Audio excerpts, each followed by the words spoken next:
you have an anthropologist, an archaeologist, saying there hasn't just been this evolutionary path towards patrician capitalism. There have been many, many different forms of society. So you have the Indus Valley civilization, which in modern day Pakistan, which lasted for 700 years without warfare, without, as far as we can tell, a priesthood or a king. They seem to have had an egalitarian society, the thing that we pretend to have in the West now. They seem to have actually done it. We don't really know how.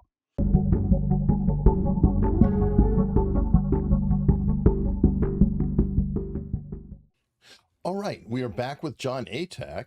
And last time we talked, we determined that John is the president of the Tom O'Neill fan club. And this week, or in this session, we're going to talk about, well, something that's kind of related to him, and that's the human predator. How are you doing today, John? I'm doing exceptionally well. How are you today, Eric?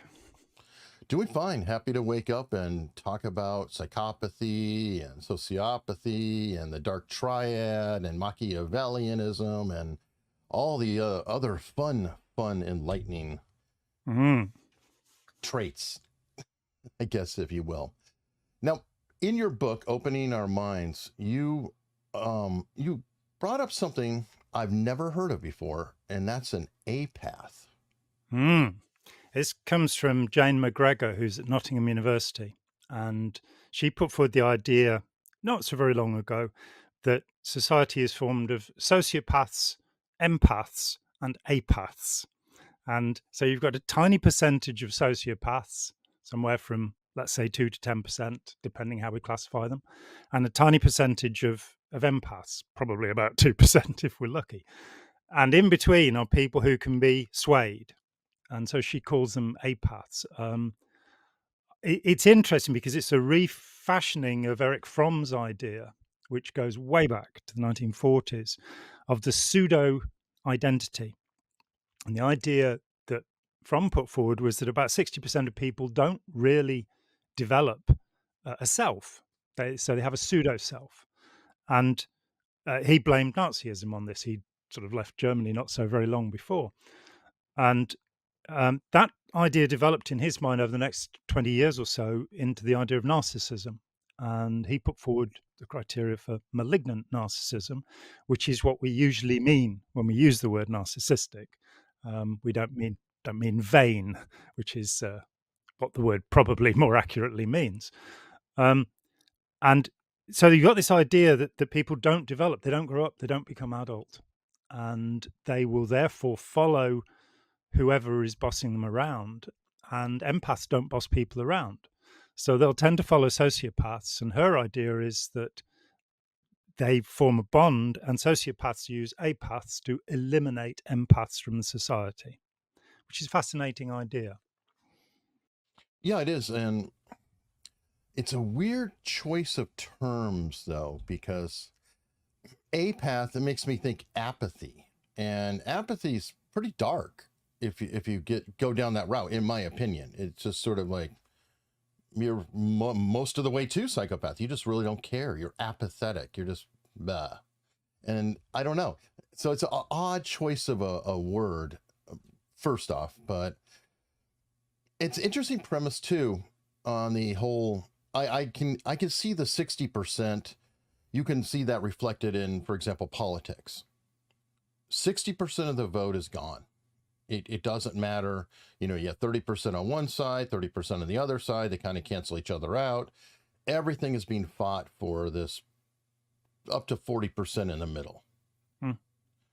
So I find that an interesting principle. And then we're getting closer to 80-20 maybe, and you can get into Pareto principle.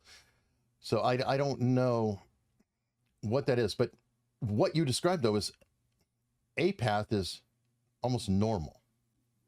Yeah, that would be the normal. It would be the majority of people. An interesting thing is that this percentage keeps coming up. The first time I'm aware of it is in Schopenhauer, and I'm not that smart, so I haven't read Schopenhauer. Well, I have actually. I've read about 30 pages of him, but he put forward this idea that 60% of people don't become people. It wasn't even that they don't grow up; they don't become human. which is a pretty devastating thought. When Milgram did his first experiments in 1963 at Yale, he came out with 62.5% of people willing to press the lever on the quadruple X on the electrocution machine. So the number comes up in various places, and curiously, in fact, Jane McGregor uses the same number, and I'm not sure how she arrives at it. But this idea, yes, that the bulk of society, and it's for me why there's a problem with authoritarianism, because that 60% of the people who just do as they're told. They will just follow. They don't consider their opinion worth thinking through. They don't consider that their opinion matters. They take their opinions from another source. So they agree with somebody who they consider to be superior to them. And if we can't change that through our educational system, we can never have a proper democracy, because people will be influenced by, like the Kennedy effect, how good looking the candidate is rather than how good their policies are. They won't understand the arguments that are put to them. And of course, many of them will be functionally illiterate. They really won't understand what they're reading. They can read from a page, but they can't tell you what it means. So changing that level, I think, is necessary before we'll be able to have real democracies where people can participate and do things. Well, first off, a democracy itself can be a terrifying concept because ultimately the mob wins. But number two, the same 60% can be depended upon to even educate, and the education system itself is using that principle to manipulate. And we can go down another track about the whole Prussian system and Woodrow Wilson, and education is being used to teach people to obey a time clock and punch in and out so they can work assembly lines. So in a lot of ways, I would argue we may be educating people into being sheep. I couldn't agree more. And I think that is the fundamental problem, that we have the wrong ideas underlying our educational system, which, as you say, universal education, the oldest system is the Prussian one, under Wilhelm von Humboldt, whose brother was even more famous. And the idea was they'd lost to Napoleon and they needed better soldiers. And so they brought in education for boys. The Austrians had tried it and failed earlier in the 1760s. In this country, it was really about being able to send women into factories to work so the kids would have somewhere to be. And at the top end, it was about having colonial administrators who could go and tell people in other countries what to do. In the US, it seems to be more a case of kind of trying to homogenize the population. And, famously, Massachusetts has never gone back to the literacy levels it had before universal education was introduced. And as for homogenous communities, we have Italian Americans, African Americans, Latin American, we have a tremendously divided culture. So it didn't work. And it just becomes a matter then of obedience and passing on a set of ideas, and not teaching people how to inspect those ideas, not teaching people how to break them down, to analyze them, to evaluate them, and to make use of them. So I think, it's our educational system that fails us, and that has made of us an authoritarian society. Though, having said that, historically, there have been very few societies that weren't. Thankfully, there have been some. But it is usual for human beings to fall in line behind a leader. And full democracy, plebiscite, referendum democracy, where you vote on everything, I think the Swiss are the only people who've got anything close to it.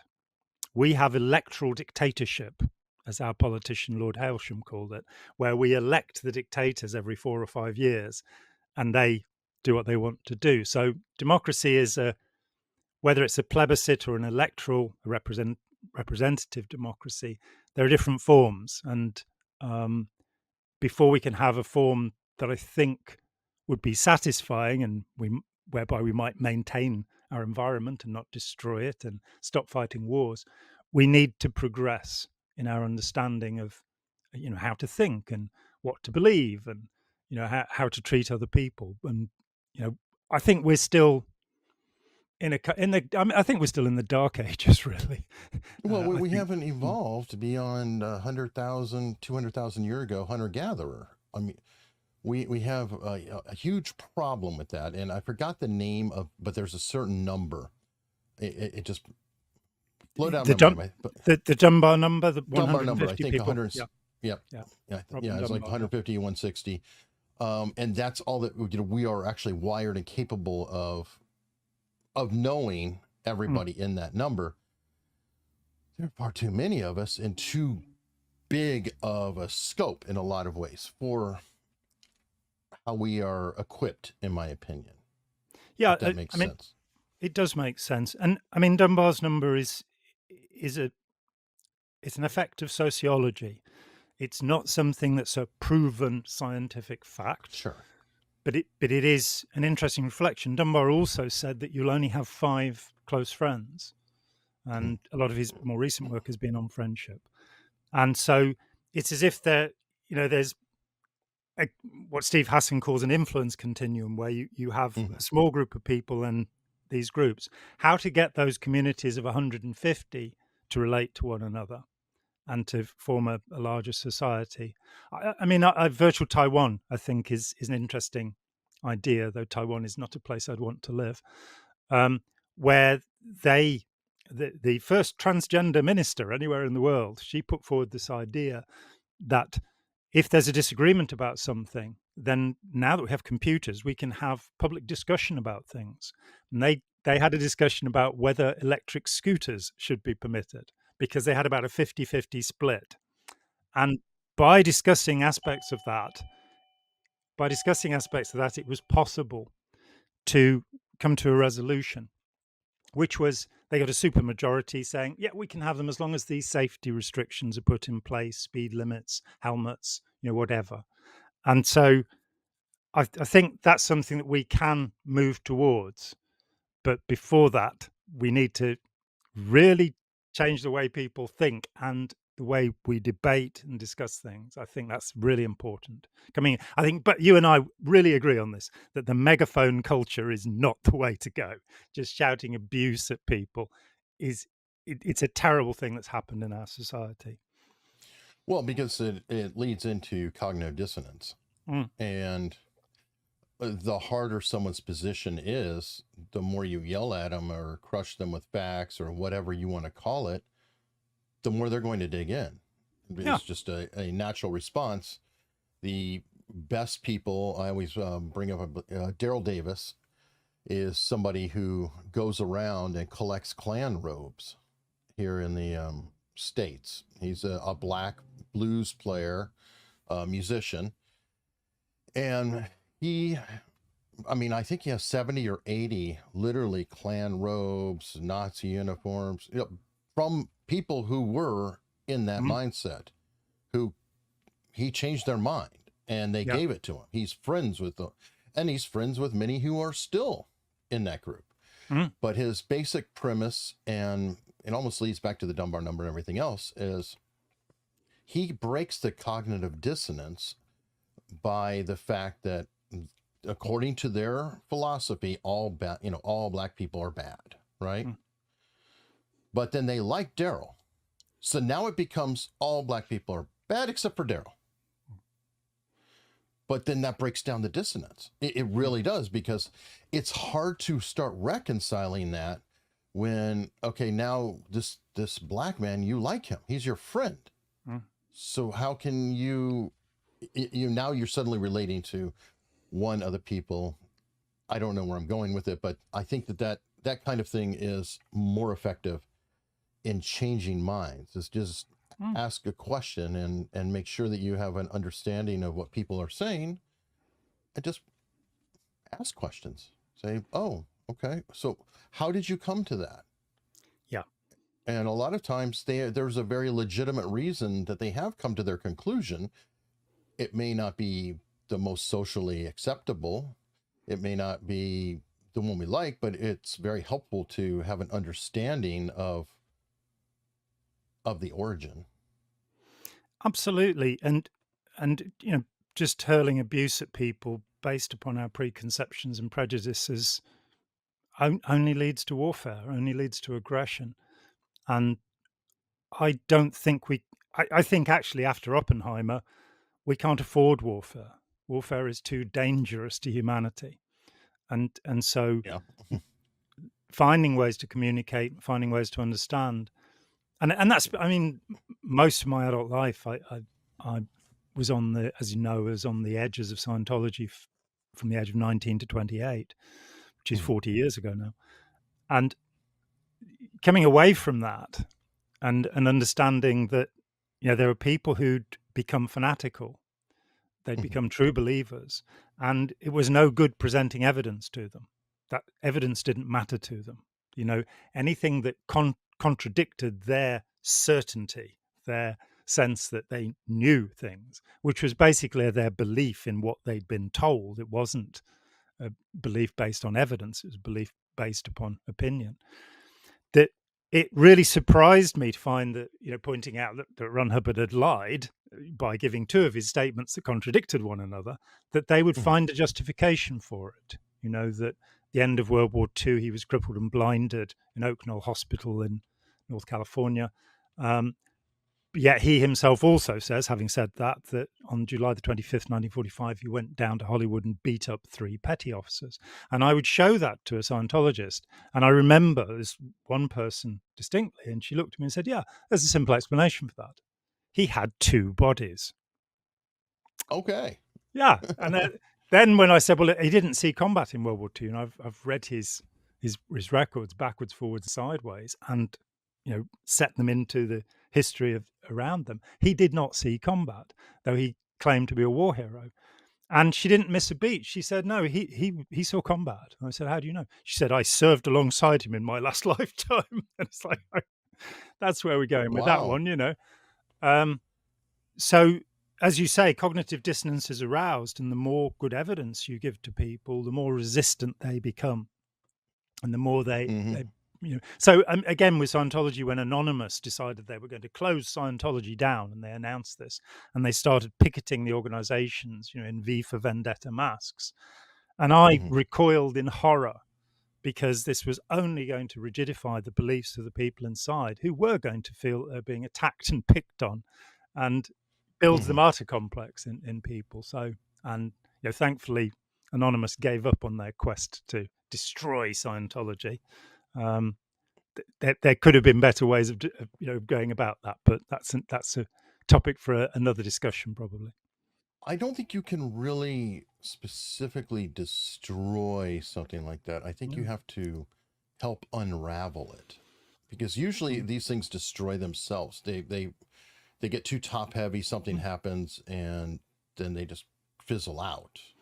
Yeah. And there may be still remnants or whatever, but from what I have been seeing in the news and whatever, it seems like that's already happening with Scientology. That the numbers of people in it are down increasingly, year over year, fewer and fewer and fewer.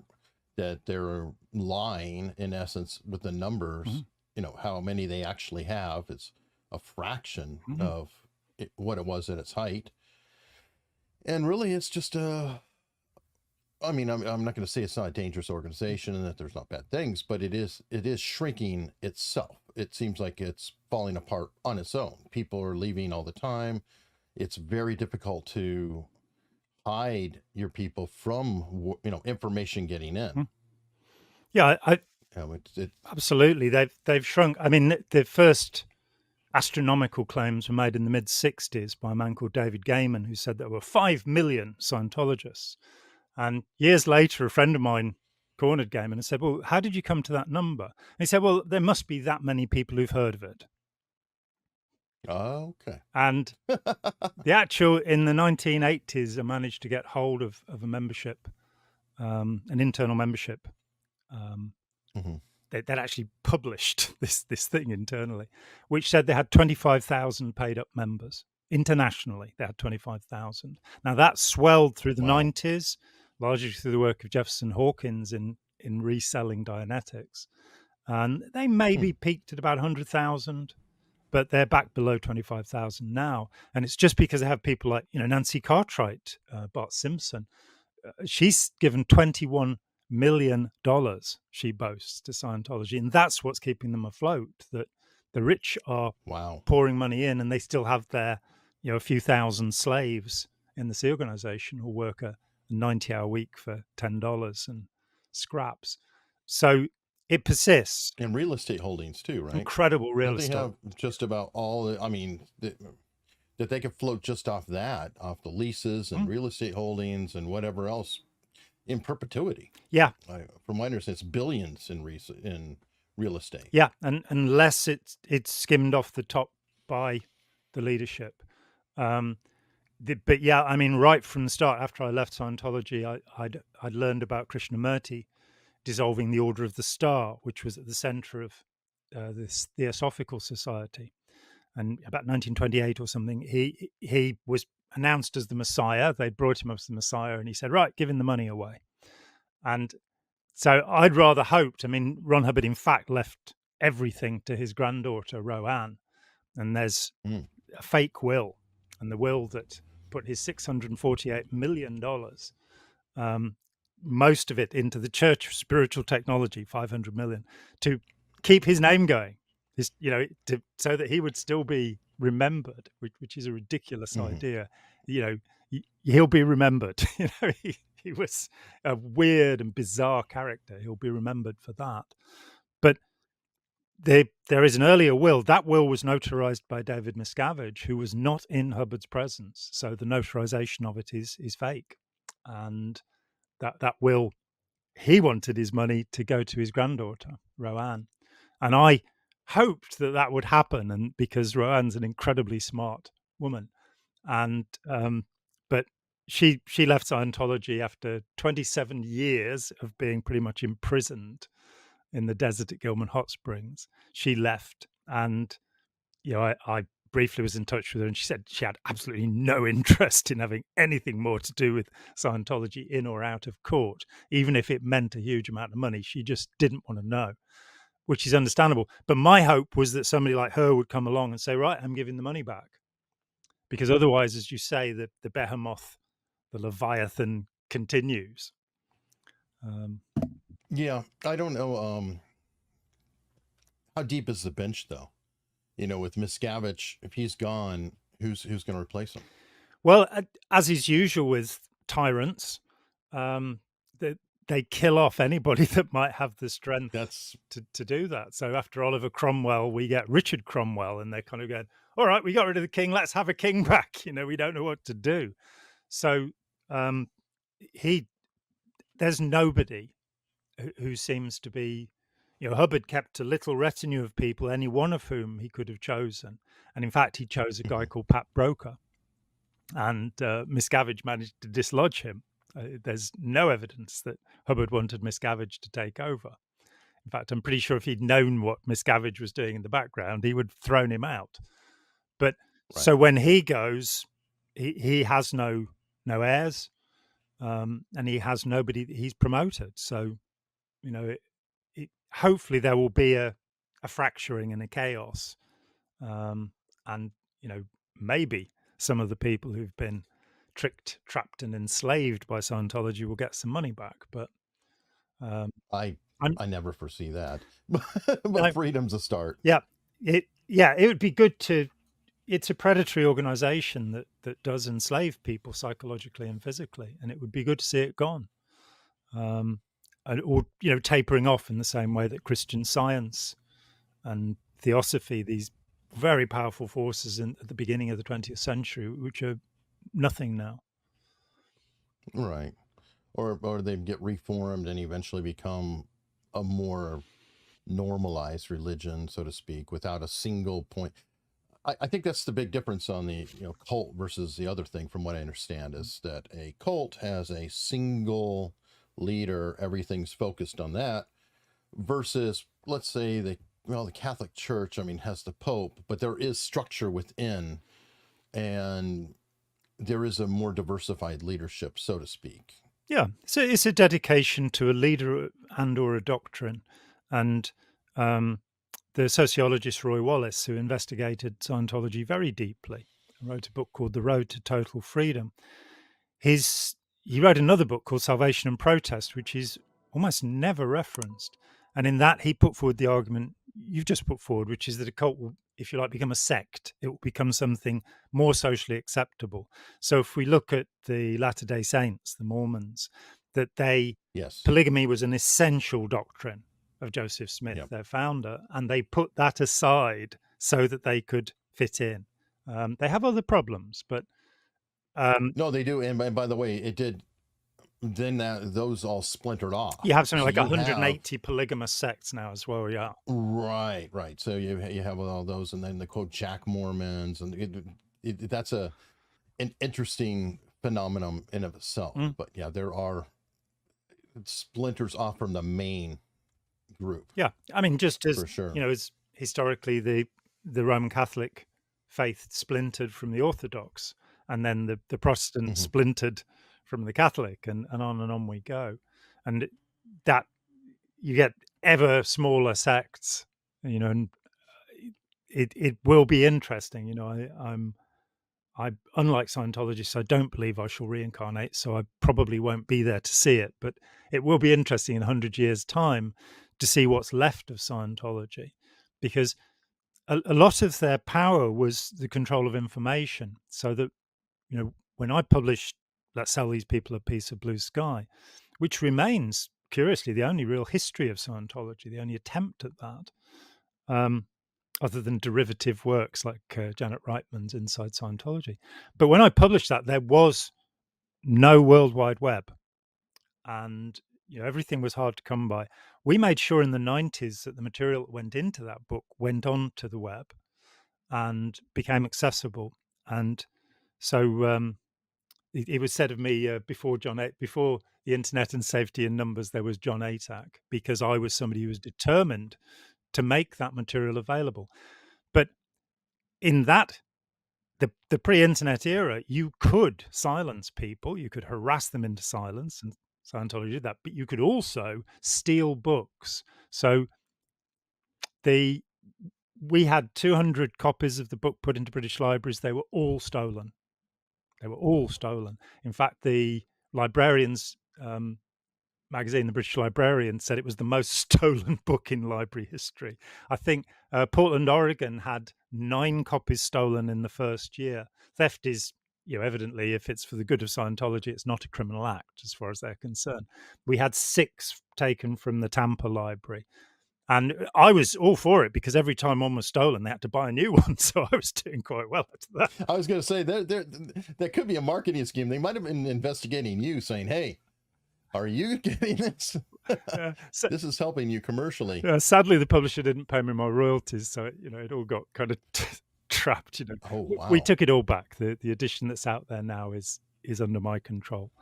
But do you have an audiobook version of it, by the way? No, still working towards that. But there is an audio book of Opening Our Minds, and there's an audio. I have that. Audio book of Scientology: The Cult of Greed, which is a very good start. I spent, that was written much more recently, to basically say, well, what about if you don't know anything about Scientology? What are the most scandalous things that it's been involved in? And in the book, we actually reprint. There's, for example, a 1947 letter from Ron Hubbard, which is a request for psychiatric treatment. And he would later be saying, this is the point where I'd found a breakthrough technique to heal my war wounds. And you go, no, you were begging psychiatrists to look at you because you were suffering from depressive illness.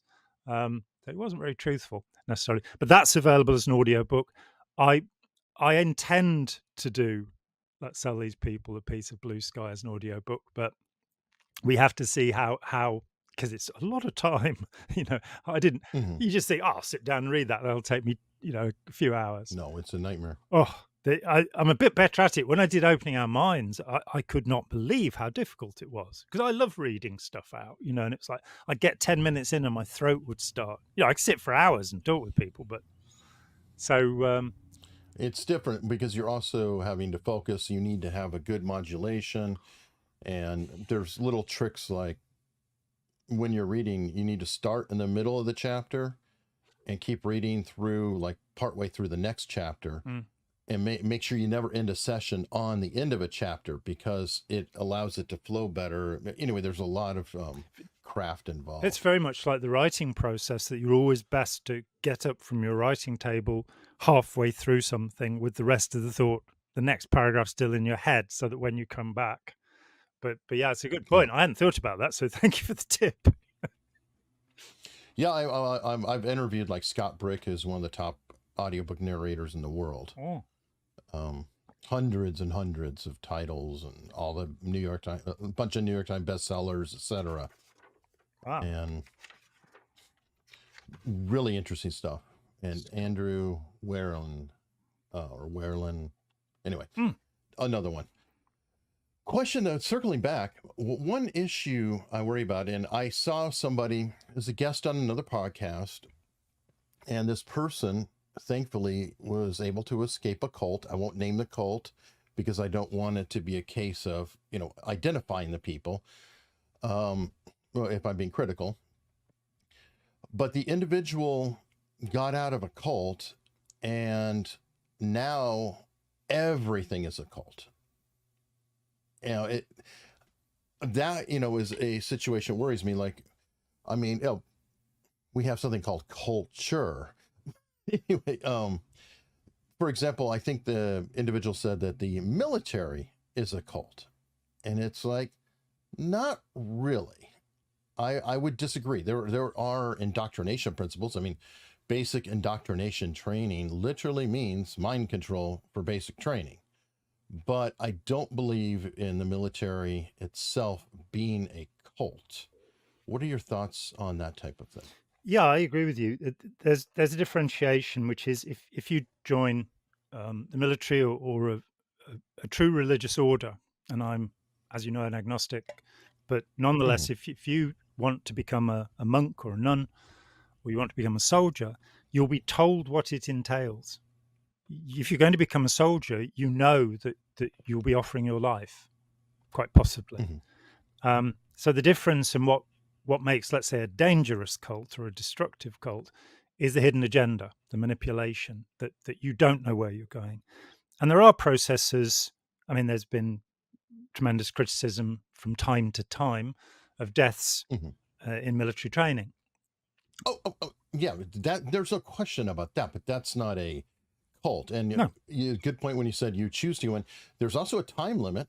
Mm. You are enlisting for a period of Well, time. There's a contract. to be fair, if you join Scientology's C organization, you are enlisting merely for 1,000 million years. So there is still a contract. Fair enough. Fair enough.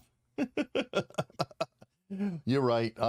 Forgive me. I'm completely wrong. Scientology is a good to go, perfectly fine organization. There's another thing that they have in the military that's called a salary. Yes, yeah, that's right. And it isn't the best. Okay, Mm. there's a lot of very poor troops, but I think all of them are incredibly wealthy compared to the Sea Org. Yes, they are. And I mean, my friend Ira Chalef, who's the pioneer of courageous followership and intelligent disobedience, two wonderful concepts. And currently, the US military and the civilian arm of the military, which employs, I think, 300,000 people, use his principles. And they've moved from saying you shouldn't follow an order because it's illegal, which has been the standard, to you shouldn't follow an order if it's immoral. And this is so. And I mean, one of the best books on morality I've ever seen is the book that's used at West Point to train officers to think about these things. So that kind of unflinching and immediate obedience, which is necessary in battle situations, Yes. but in a cult, that's there all the time, and you're not allowed to question, you're not allowed to discuss it. And there is a sort of higher purpose. And I suppose the military can become cultic, and has at times Sure. been cultic, but And you have cults within yeah, too. And there are problems, and you got to be careful. I mean, they do a good job. The military was among the first to be integrated in the United States. yes, So, while there's bad things, there's a lot of good things in there too. But a good example of that is they. This goes back to the Civil War. They tend to keep people stationed in different areas. So If I'm from New York, I might go to Fort Benning, but my buddy from New York in the same neighborhood might go to Fort Sill, and they kind of try to, Mm, spread people out as best as possible, especially early in the career. And that helps mitigate things like gangs yeah, because there are a lot true. of, and by the way, it's not all bad. There's a lot of reformed gang members who go into the Mm, military because it's a comfortable lifestyle. You're going from one gang to another, so to speak. They already have a loyalty built in and mm. different things. It can be healthy to redirect that um, attitude, so to speak. Yes, of course. But the military is good at that. They move people around a lot, Mm, and I think that can be helpful. Like if a person gets promoted into a particular rank, they get moved immediately to like another company. yeah. So everybody at that other company gets to know that person at that higher rank, Mm, and there's a little less of the whole, oh, you weren't such an ass when you were just a Joe soldier like me. What's gonna, mm. it helps with some of that. It makes sense. Yes, so the new authority they have, can be expressed, and people will be more willing to follow them, because they. Now, within the military, though, you can get, I don't know if I call it a cult or I'd call it a conspiracy or a gang, but you can get some like minded people who will Mm, sometimes operate with each other in a criminal endeavor mm, or a cover up type of situation, or there can be a authoritarian type of leader who is so charismatic that he sort of pulls in almost a cult within mm. the military. That does happen. And those extremes occurred during the Civil War, didn't they? That both sides had raider groups, to which there are various Oh, names, sure. who were bloody awful, in and did function as criminal gangs who were going out and terrorizing, um, Oh, the yes. enemy, and Oh, and the James Gang, I believe, originates that learned way. some of that Yeah, in, and yeah. And oh, by the way, oh, I was going to say last point when I said it goes back to the Civil War about separating mm, people. The original reason they did the separation is in the Civil War, there were like generations lost because an entire town would go in and all the boys of that town would be part of a unit. That unit would be destroyed. Now, suddenly that town has lost a generation, yeah, quite literally mm, speaking. And that's another reason that they, try to do that. Families that lose all their sons and mm. things like that, by spreading them around, it's less likely you lose an entire population. So Yeah, I wanted to bring that up. yeah, and it was something that hadn't been learned by the British military. So in World War One, regiment groups like the Accrington Pals would go into battle, and they'd be wiped out. You go and look at the memorials in some of the English villages, and it's astounding. All of their young men were lost. Yeah, so yeah, sensible to do that. Even more sensible if we can ever get to it, not to fight wars. But that may be a ways off, sadly. Um, yes, if we could especially universally apply it, we have a problem of liking some wars and not liking other wars. Yeah, isn't it interesting? And we become polarized. I mean, one of the things that's said about cult groups is they have black and white thinking. They think in a polarized way. When Russia upped its offensive on Ukraine last year, of course, they've been fighting there since 2014. Um, there was a very black and white differentiation made. And I am wholly and fully against Putin and Alexander Dugin, his advisor. I think they're dreadful people. But so many of my friends are now telling me that Russians are dreadful people. And Mhm. that's not my experience. I know Russian people. One of my best friends is a professor in Moscow. And um, so the whole oppressed group of Russia become the enemy. And likewise, the Mhm. Ukrainians become, hey, they're the good guys. Now, I'm willing to. They're not good guys. No, Ukraine So, Ukraine has an incredible history of corruption since it departed the Soviet Union, and mhm. so. But we, Yes, and they also have a love of a four-letter N-word that rhymes with Yahtzee.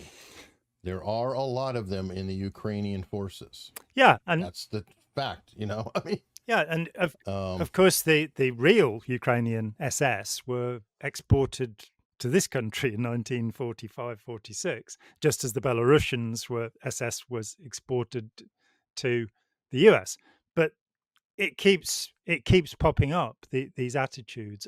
I mean, and the reality is, of course, a Nazi is somebody who has given up the right to vote and who has a leader. So one wonders with the American neo-Nazi movements, who is their Führer? Who are they actually following? Because you know, Nick Fuentes or Richard Spencer, or they're not really much in the way of Führers, are they? So to be a Nazi, you actually have to have a leader. You also have this bizarre anomaly that you can't actually be a Ukrainian and a Nazi, because the Hitler philosophy says that all Slav people are slaves, and you are Untermensch. You cannot be Aryans. So they've all got a bit confused about that as well, I think. But certainly, you know, yeah, that in any society there will be all sorts of groups, and Ukraine, we need to stop, if we can, we need to stop what's happening there, especially as it looks as if the grain supplies might be seriously affected and there will be world famine if that happens. Um, true. One thing I do want to say is, while repugnant and I think clearly anti-Semitic in every way, I don't think Fuentes is a Nazi. no, Spencer, I believe, yeah, is. okay, so it's a fair point. I mean, and Mm. it's one of those that's like, I'm not defending the person. I just want to be accurate in Mm. terminology. Oh, and I think we I should, don't know what he is exactly. yeah, He's repugnant to me, a lot of the views, but I don't believe he's actually a Nazi. I think he's something else. yeah, it's true, and I think we have to be. I think you're so right. We have to be very careful in how we label people, especially when it becomes this sensitive.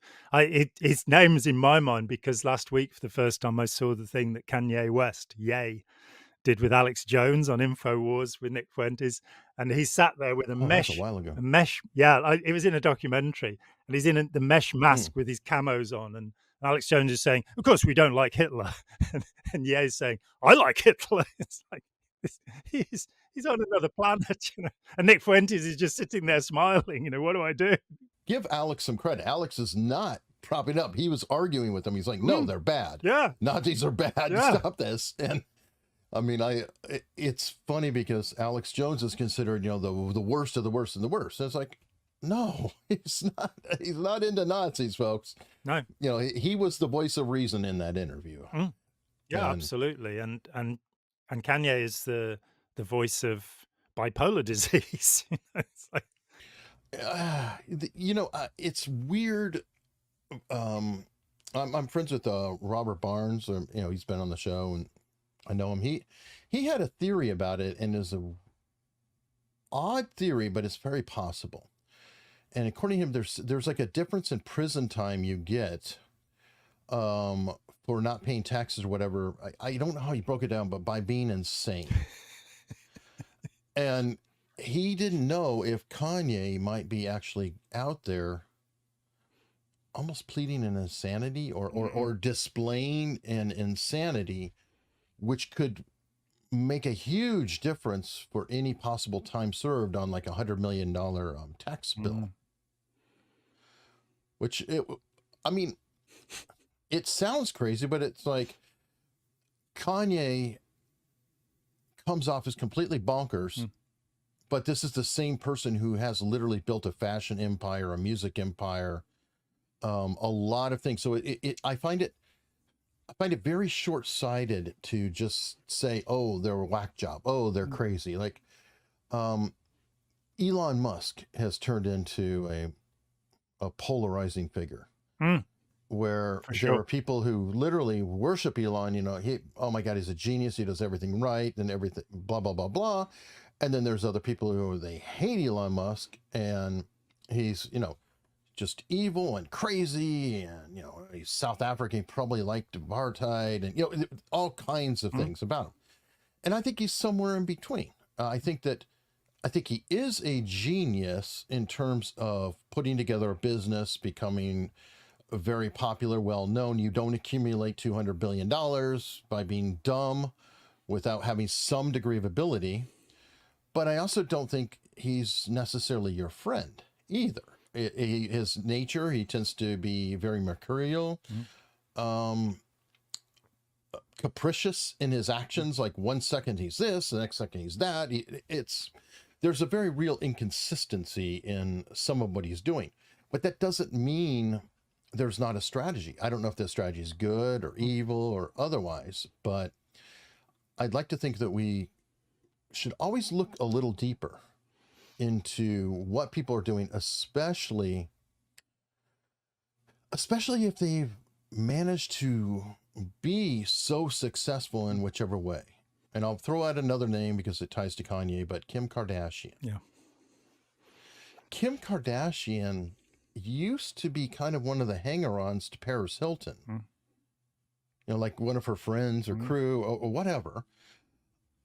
She was in a porn video or something, like an adult video, a sex video that went, wild, and then she's managed to turn into one of the most famous people in the world. And by the way, some of that is Kanye West. Mm. And I did not know it. I guess Kim Kardashian has come out of late and said that when Kanye started to date her or meet her, he went to her closet and said, "You have no taste." And she's like, "What do you mean?" She had all the top brands and stuff because, did TV things. He goes, "You're wearing what's popular. You're wearing what other people have put out there." And he threw out her entire wardrobe and he said, "You're going to be the leader." And that turned her into this fashion icon, whatever, so well known. Now, my personal feeling is I just don't get it. I don't get the appeal of Kim Kardashian. I don't understand how this person can do it. But I've tried to step back and say, well, that's your problem, Eric. You just don't understand. There is a reason that it happened. You've just got to figure out what that actual reason is. Mm. Does any of that make sense? It does make sense. I think there's also this other aspect. One of the things that I've studied is popularity, and the pet rock is a really good example of something that you're going, how on earth did that happen? This guy who had never done anything successful in his life suddenly has the idea that he can sell people stones as pets, and within a year he's a multimillionaire.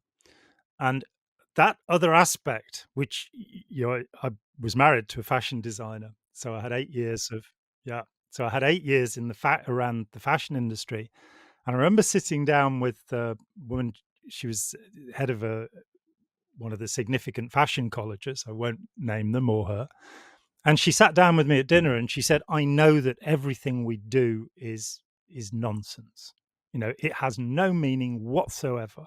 And you see the catwalk shows and all of this stuff going on, and the millions that are being pushed through these industry, and they decide what the colors of the season will be. And there's this sort of flocking swarm effect where it's like, this year it's going to be this green and this blue, and everything's going to be that.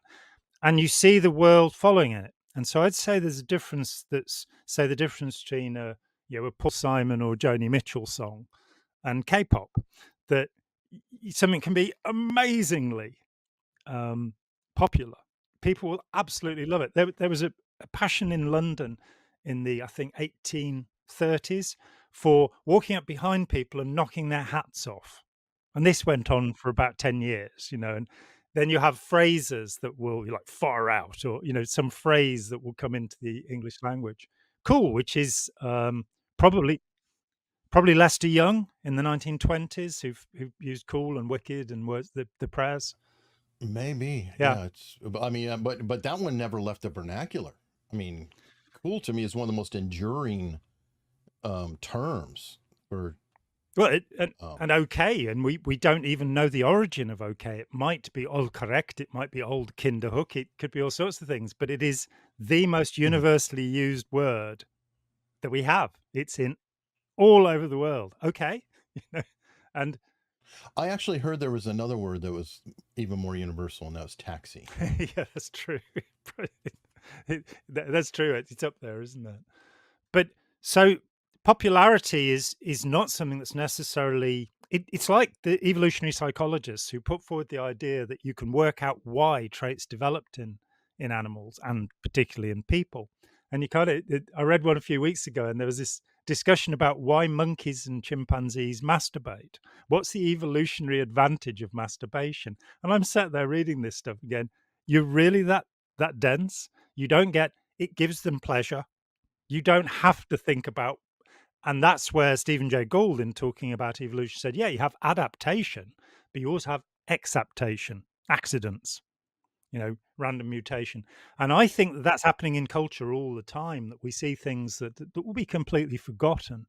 So, Paul Simon's and Joni Mitchell songs, in 100 years' time, they're still going to be played. Um, Whereas K-pop, maybe not so much.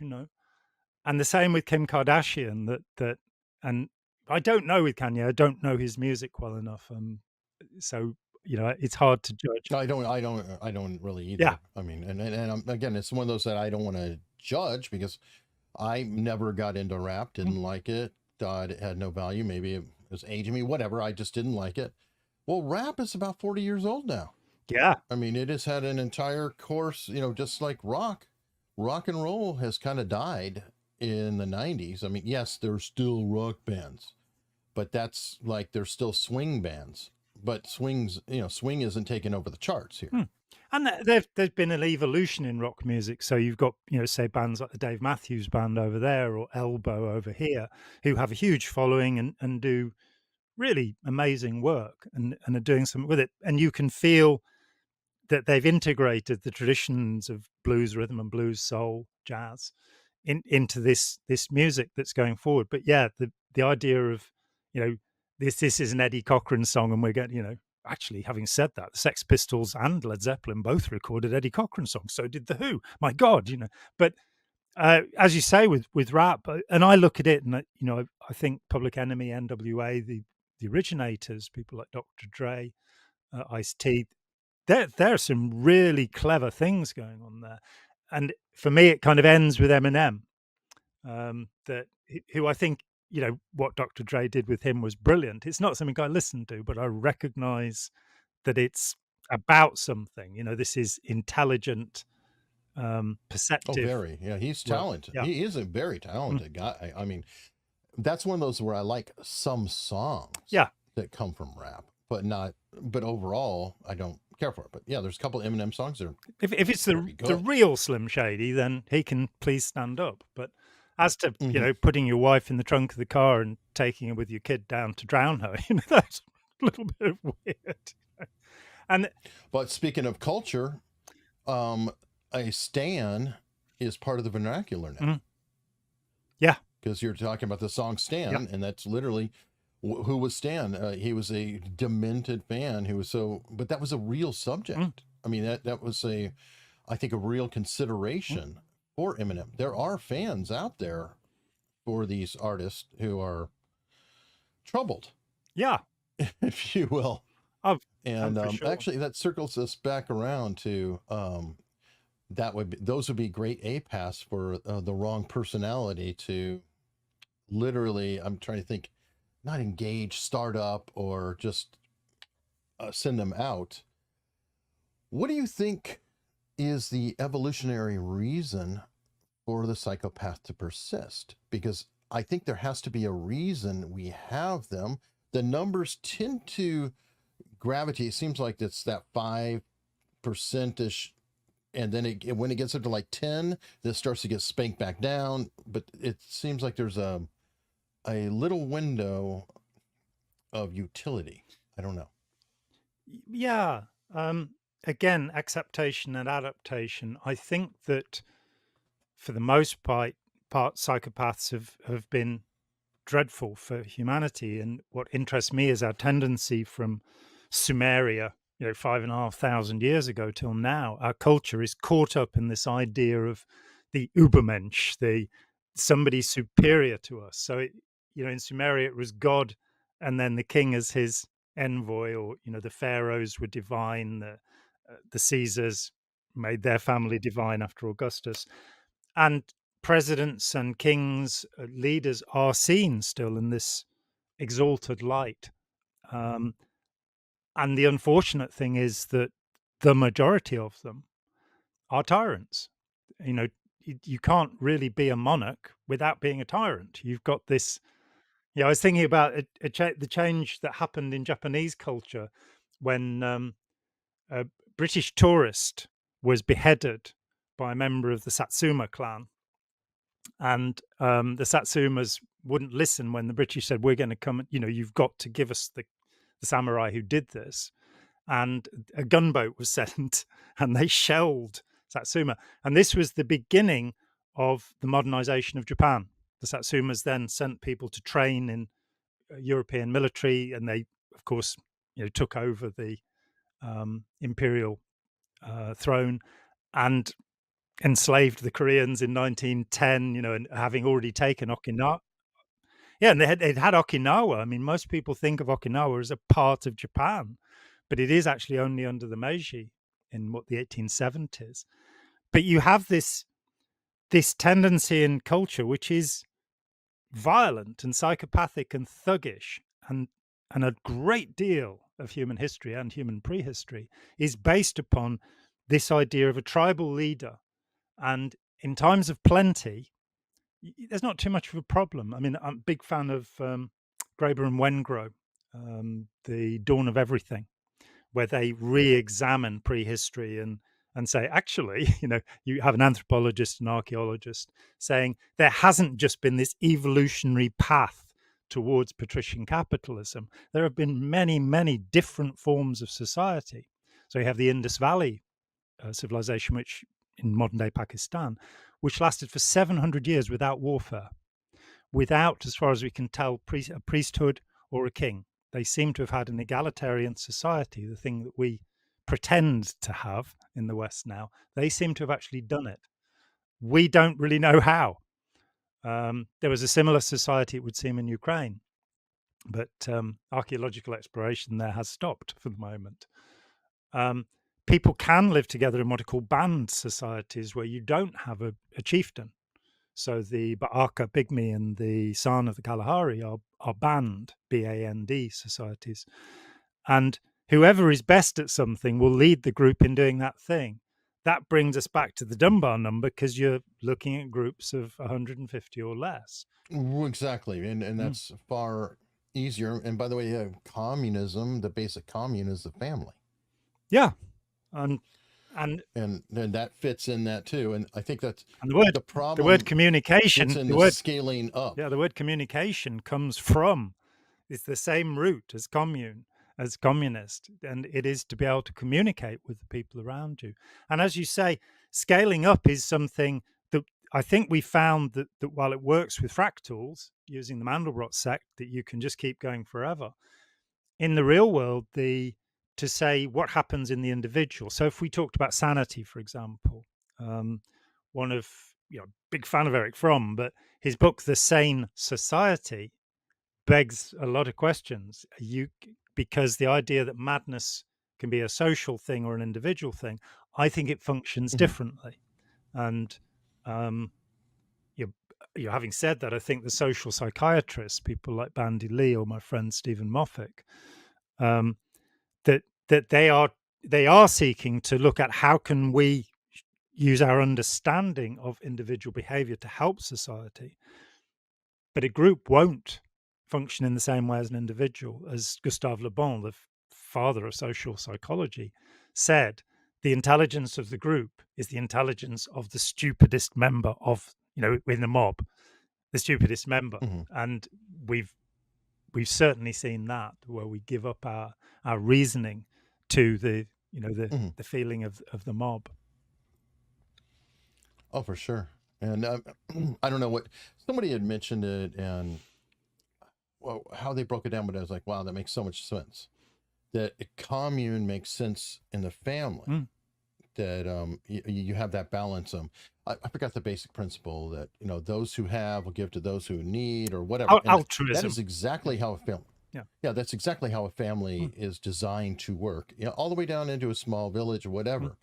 Once you start to scale up now, then we have problems doing that. So you need another kind of government or whatever you will, another kind of contract between people. Yes, and And I think which is the law. a lot's broken. Yeah, I don't think it's ever properly functioned, and I think we're often looking at probably in the wrong place. I have never been attracted to communism. I've never been attracted to Marx's ideas. Um, However, I think there are certain fundamental ideas there that are good and wholesome, and one of them is the idea of the haves and the have-nots. That this idea of how do we balance wealth in a society? How is it that we can have these obscene extremes of wealth? You know, if we were thinking about us being, let's say, squirrels instead of human beings, it'd be like a squirrel who's collected enough food for 100,000 years and is sitting on it and making sure nobody can get it. That's how humans, but it's not true of all human societies. The Plains people, the Cheyenne and the Lakota, generosity, and right up to the potlatch cultures in the Northwest, the Tlingit and people. Well, as long as you're talking within their own culture now, you know that Oh, yeah. the Lakota had another name, and it's called the Sioux. Which may mean And do you know what cutthroat. the Sioux mean? There is some argument, Little in fact. rattlesnake. Yeah, yeah, there are various. If you ask all the other tribes, Yeah, yeah. So and that's part of the issue too. that's a fundamental what Graeber and Wengrow argue, and I think they're probably right, is that the Enlightenment in Europe came about with the stimulation of one man, a man called Candiaronk, who was an Algonquin. And what they did not understand when Europeans were arriving in Turtle Island, America, um, was how was it they hated each other so much? Because their familial concept was we will do anything for our family, for our tribe, for our people, and we have nothing for other people. So yes, the generosity towards your own, but when they were put on reservations, the Cheyenne and Lakota would still, when a white man, a carpetbagger, came along and said, "Oh, I like the look of that horse," they'd give it away. It's a part of their culture that the most eminent person in the society is the one who has given the most away, not the one who has gathered the most. So it's just to say that our cultural way is not necessarily the high point of evolution. That there could be other ways of doing things, and we do need to start Well, we thinking have a about that. little bit of that here. We just like to wait till the end. Yeah, You know, Andrew Carnegie famously did all the libraries. You know, so that killed a is a thousand Chinese people, got the money together, and away we go. Yeah, yeah. and Bill and Melinda Gates, $59 billion given away so far. You know that's Yeah, but how much have also they earned from so doing it? much But money mm, made back from. Don't get me started on the Bill mm, Gates route because that guy. Ooh, I don't like that guy at all. I feel like he built up this reputation of this genuine, wonderful philanthropist, and I didn't realize he's the same cutthroat he always was in charge of Microsoft. You know what they did to Netscape, he's done to people in India, testing out drugs on them. The guy's buying up every piece of farmland in the US he can get his hands on, trying to help guide people. And I don't like cult leaders, okay? I don't like the World Economic Forum. I don't like these people who are determinate no, of what's good. nobody should have that much power. And if we are to move our way towards democracy, we have to get past plutocracy, which is where we are at the moment. And in the US, worse probably than anywhere else, that the only way you can get into power in the US these days is by having $1 billion, is by having a huge backing. One hopes that the web and access to the web and being able to advertise and promote through the web might mean that another political force can come up, just as it did in France with En Marche. And I am not a fan of En Marche, but within 1 year, they took the government over from starting a political party, one of the top 10 economies in the world. And we got Emmanuel Macron, which is not very keen on him either. It's just that it shows that it can be done.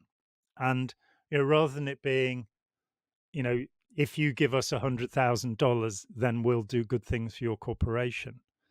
Having something that is actually having politicians are actually concerned about people rather than about their own political power.